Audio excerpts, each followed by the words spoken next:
పితా పుత్ర పవిత్రాత్మ నామమున ఆమెన్. క్రీస్తునాథుని యందు మిక్కిలి ప్రియ సహోదరి సహోదరులారా, ఈ తపస్కాల ధ్యానాలకి మిమ్మందరినీ ప్రేమతో ఆహ్వానిస్తున్నాను.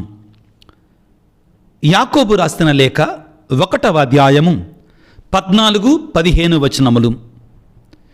తన దుష్టవాంఛలచే తానే ఆకర్షించబడి చిక్కుబడినప్పుడు మానవుడు శోధించబడును. అప్పుడు ఆ దుష్టవాంఛ పండి పాపముగా మారును. పాపము పరిపక్వమై మరణమునకు దారితీయును.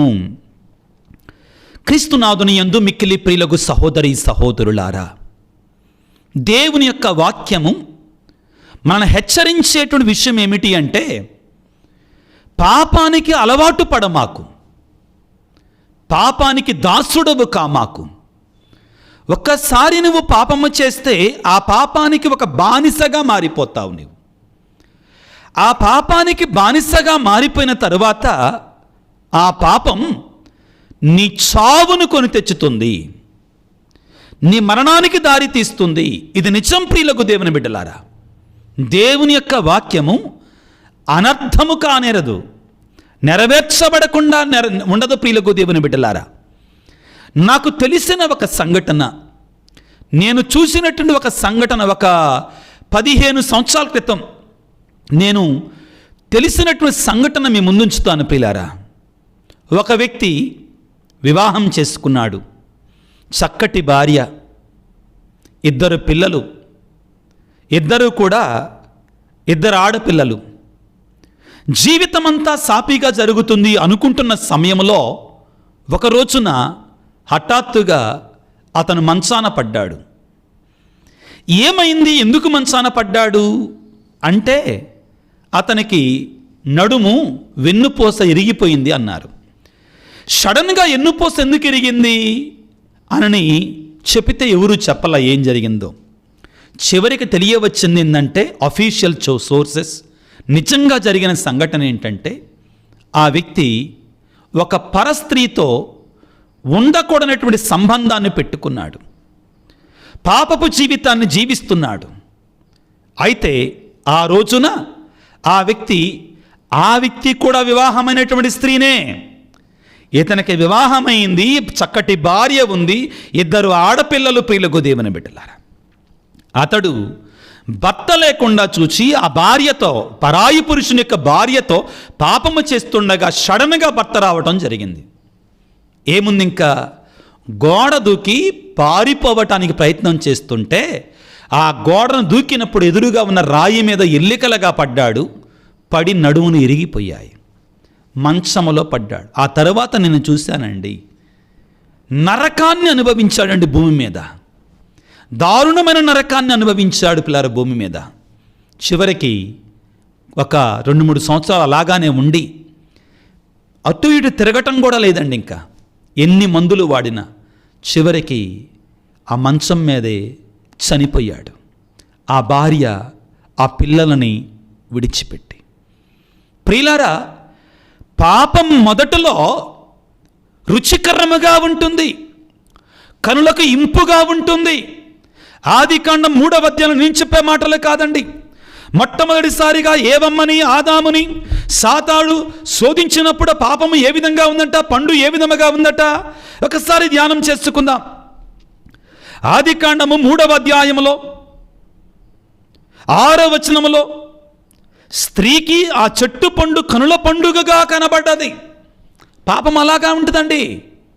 దాని జోలికి వెళ్ళావా, నీ జీవితం చించినటువంటి విస్తరలాగా తయారవుతుంది, కుక్కలు చించినట్టు విస్తరలాగా తయారవుతుంది. దాని పండు తినుటకు రుచికరముగా ఉండదని తోచను. పాపము ఈ విధంగానే ఉంటుంది పిల్లారా, జాగ్రత్త వహించు.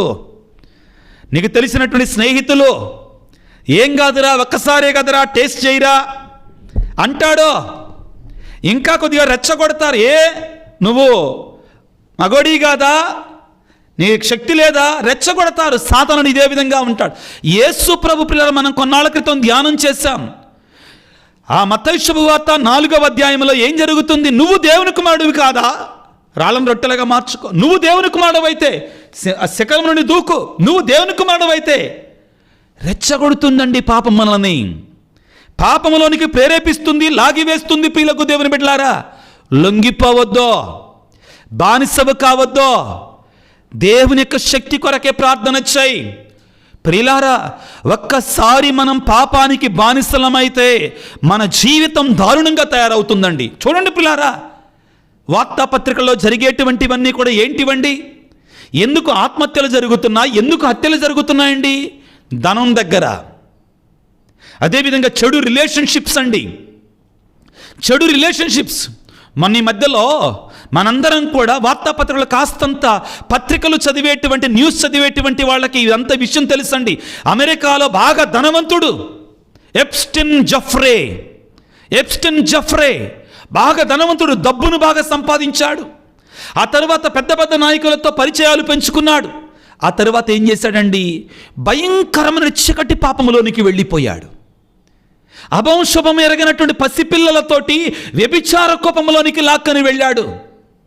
దారుణమైనటువంటి కృత్యాలు చేశాడు. ఎందుకని? నేను ఇంకా పేరు ప్రఖ్యాతులు రావాలి, ఇంకా పెద్దోళ్ళని తీసుకురావటం, ఆ చెడులోకి దించటం, వాళ్ళ ద్వారా ఇతను ఇంకా గొప్పోడు కావాలనుకున్నాడు. ఏమైంది? 2009వ సంవత్సరంలో అరెస్ట్ అయ్యాడు.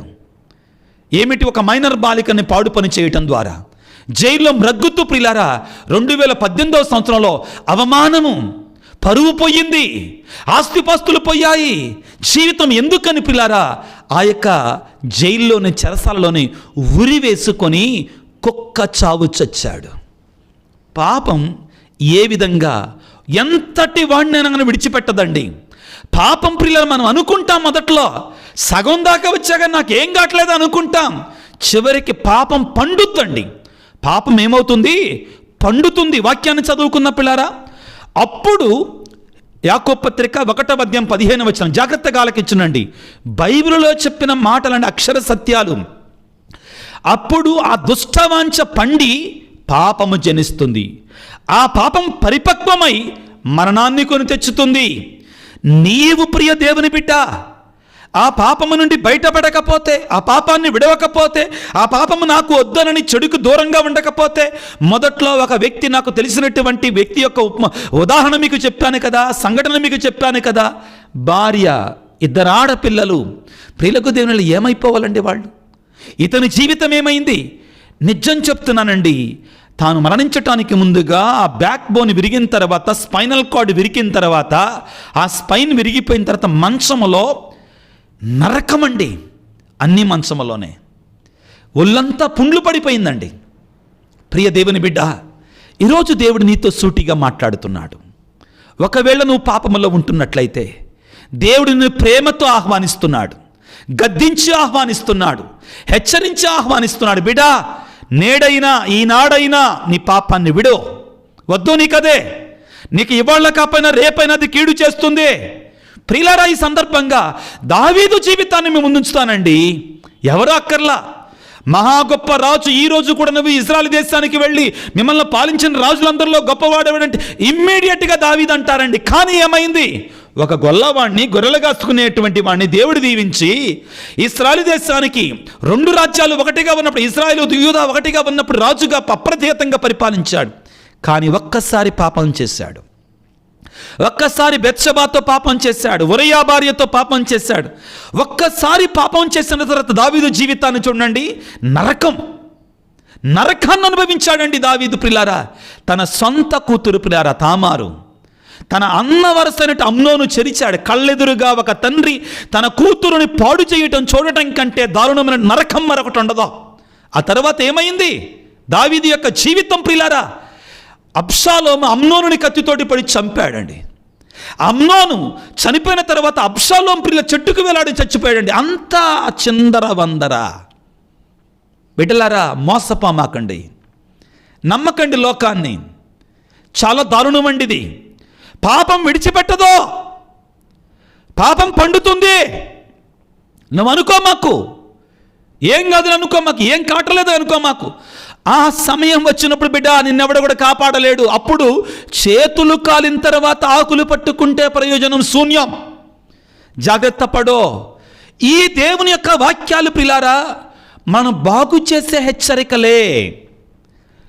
మనం పాడు చేసే హెచ్చరికలే కాదండి, మన మంచిని కోరే హెచ్చరికలే ఈ వాక్యం. మనం దేవుని దగ్గరికి వచ్చి బాగుపడాలనే కానీ ఈ హెచ్చరిక అనేటువంటి, ఈ గద్దింపు అనేటువంటిది దేవుడు ప్రేమతో చేసేటువంటిదే. నిన్నటి రోజున నేను ప్రియులారా నెల్లూరు మెత్రాసనంలో కంభం అనేటువంటి విచారణలో పగలంతా కూడా వాక్యాన్ని బోధించి సాయంత్రం ట్రైన్ ఎక్కటానికి వస్తున్నా, రైల్వే స్టేషన్లో ఉన్నాను. ఉన్న సమయంలో ఒక చిన్న పాప ఆ రైలు వెళ్ళటానికి ట్రాక్ ఉంటుంది కదండి, అక్కడ ఆ ట్రాక్ పైన మనం నిలబడేటువంటి ప్లాట్ఫామ్ ఉంటుంది కదా, ఆ ప్లాట్ఫామ్ మీద ఆడుకుంటూ ఆ చివరికి వెళ్ళబోయింది. తండ్రి ఎక్కడో కూర్చున్నాడు, గబక్కన సడన్గా గుర్తొచ్చేసి చూసి పాప కింద పడపోతుందని చూసి వెంటనే ఆ పాప పేరెట్ పెట్టి బుజీ అని కేకేశాడండి. ఒక గద్దింపు చేశాడు. ఏమంటే ఆగిపోయింది ఆ పాప, ఆగి తిరిగింది భయంతో. తండ్రి వచ్చి వెంటనే ఆ బిడ్డను ఎత్తుకొని గౌకలించుకొని కంగారు పడిపోయాడు. దేవుడు మనల్ని గద్దిస్తుంటే పిల్లరా కోపంతో కాదండి, ప్రేమతో. మనం వినాశనానికి వెళ్లకుండా ఉండాలని,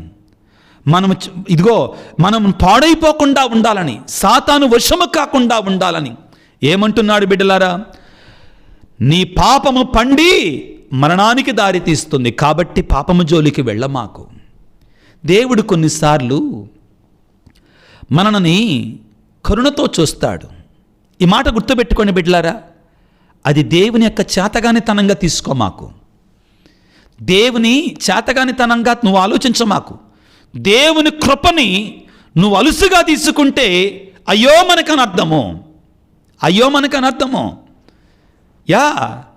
ఏమంటాడండి సిరాకు పుత్రుడైన యేసు రాసిన జ్ఞాన గ్రంథంలో చాలా గొప్ప మాట ఉంటుందండి. నువ్వు దేవుడు క్షమిస్తాడులే ఏముంది నాకేం కావట్లేదు కదా, నేను ఎన్ని పాపాలు చేసినా నాకేం కావట్లేదు కదా అనుకుంటే కత్తికి పదును చెప్పాడు అనుకో, అయిపోయినట్లే. మనం వాక్యాన్ని విందాం. సిరాకు పుత్రుడైన యేసు రాసిన జ్ఞాన గ్రంథము 5వ అధ్యాయము 2వ వచనం నుండి, నీవు కోరినదల్లా సంపాదించి యత్నము చెయ్యొద్దు. నువ్వు కావాల్సిందల్లా కావాలి అనుకోమాకు. నువ్వు నీ హృదయ కోరికల ప్రకారం ప్రవర్తించమాకు. నాకు ఏది కోరితే ఏది కావాలంటే అది చేయమాకు. తాగాలనుంది తాగుతా, చెడు పని చేయాలనుంది చేస్తా, దొంగతనం ఎంతో అవి మంచి కాదు. నీ హృదయ కోరికల ప్రకారం నువ్వు జీవించమాకు. నీ మీద ఎవరికి అధికారం అనేది అనుకోమాకో. దేవుడేంది, దేవుడు ఎక్కడున్నాడో నన్ను అడిగేది ఎవరు? దేవుడా ఎగతాళిగా జీవిస్తున్నావా? కొన్నిసార్లు తెలుసండి, కొంతమంది అలా బ్రతుకుతున్నారు. అట్లే ప్రభువు నిన్ను శిక్షిస్తాడు కూడా. అట్లుంటే ప్రభువు నిన్ను శిక్షిస్తాడు కూడా. ఏమంటుంది? సిరాకు పుత్రుడైన యేసు రాసిన జ్ఞాన గ్రంథము 5వ అధ్యాయము 3వ వచనంలో ఉందండి, నీ మీద ఎవరికీ అధికారం లేదు అనుకోమాకు బిడ్డ. ఏమంటా? అట్లుంటావేని ప్రభువు నిన్ను శిక్షిస్తాడు. నేను పాపము చేసినా శిక్ష పడలేదు కదా అనుకోమాకు. వాక్యంలో ఉందండి ఆ మాట. సిరాకు పుత్రుడైన యేసు రాసిన జ్ఞాన గ్రంథము 5వ అధ్యాయము 4వ వచనం, నేను పాపము చేసినా కానీ నాకేం కాలేదు కదా అనుకోమాకు. యేసు ప్రభు సువార్తలో ఒక ఉపమానాన్ని చెప్తాడండి. ఏంటి ఆ ఉపమానము? ఒక యజమానుడు పొలాన్ని దున్ని సాగు చేసి గోధుమలు చల్లాడు పంట కోసం. గోధుమలు మొలిచి కొద్దిగా ఎత్తైన తర్వాత ఈ కలుపు మొక్కలు కూడా పెరుగుతున్నాయి. పనివాళ్ళు ఏమంటారంటే, అయ్యా కలుపు మొక్కలు వచ్చినాయి అయ్యా, ఎక్కడి నుంచి వచ్చినాయి? యేసుప్రభు అంటే అది సాతానుడు చేసిన పన్నాగము అంటాడు ఉపమానంలో. అది సాతానుడు చేసిన పన్నాగము, శోధన అంటాడు. అన్న తర్వాత అయితే ఎల్లు కొయ్యమంటారా అంటాడు. వద్దొద్దు, మీరు ఒకవేళ కలుపు మొక్కలు కొయ్యబోయి మంచి మొక్కలను కోస్తారేమో, కాబట్టి రెండింటినీ ఎదగనియండి. ఎదగనిచ్చిన తర్వాత పంట చేతికి వచ్చిన తర్వాత గోధుమలను కోసి నా గిడ్డంగులలో దాచిపెట్టండి. ఎక్కడ? నా గిడ్డంగులలో, నా పరలోకంలో దాచుకుంటాను. కలుపు గింజలను కోసి ఆరని అగ్నిలో పడవేసి తగలబెట్టండి.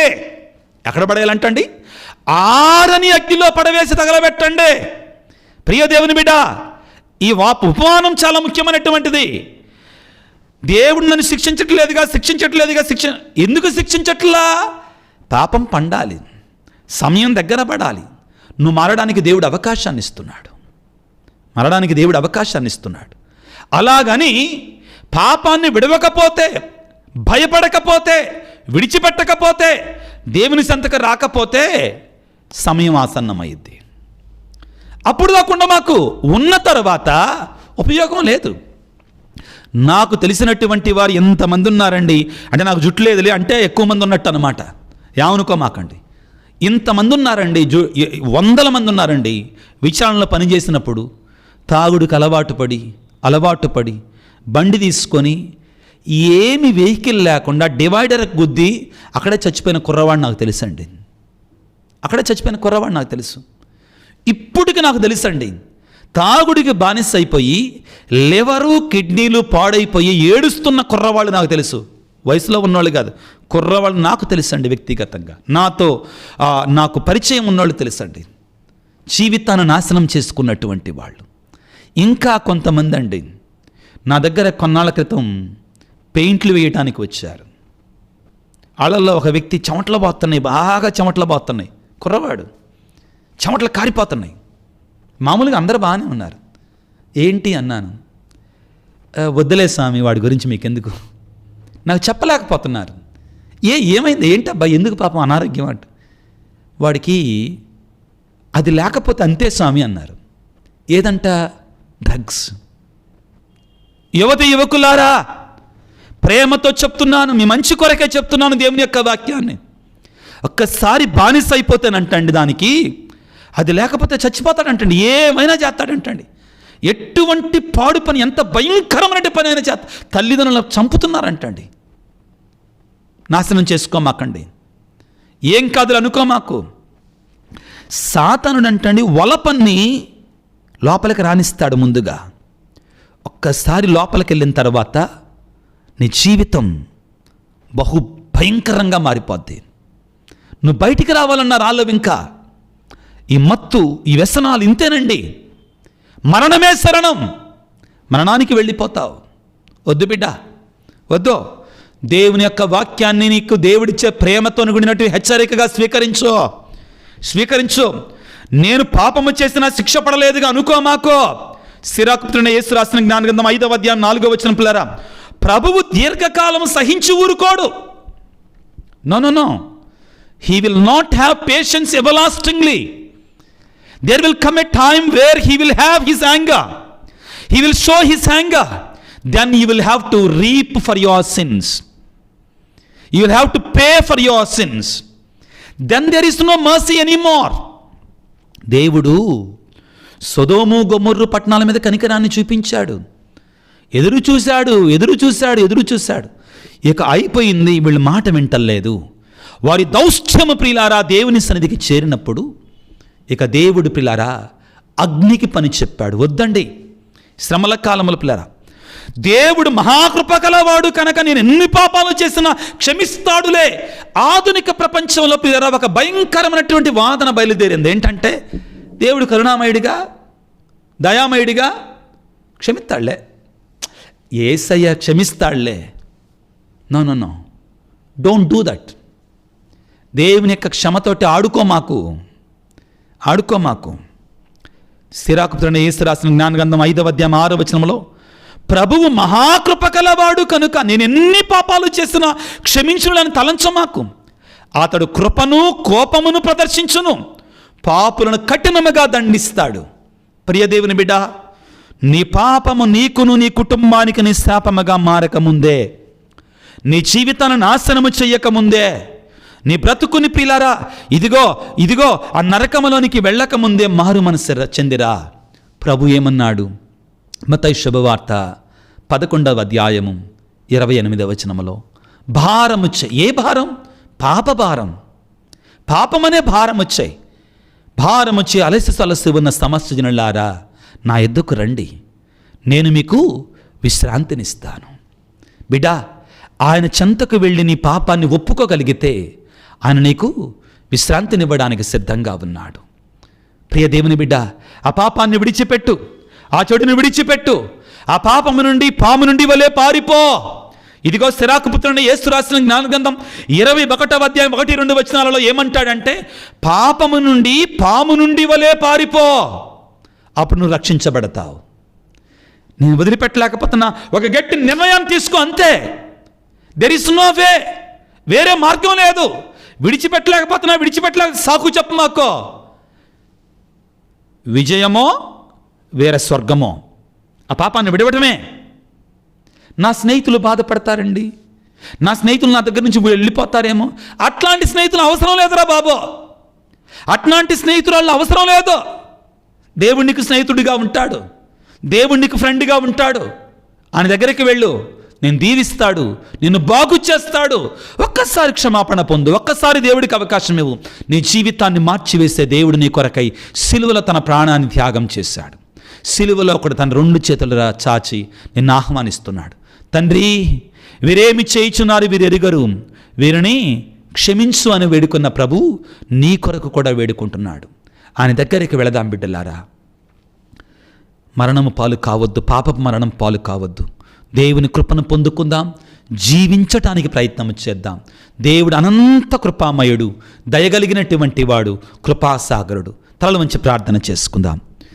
సర్వశక్తిమంతుడా, సర్వోన్నతుడా, యేసు రాజా, మా మీద కనికరాన్ని చూపించే దేవా, మేము తిరిగి రావాలని కోరుకునే దేవా, మా పాపాలు సిలువలో మన్నించిన దేవా మీకు స్తోత్రాలు.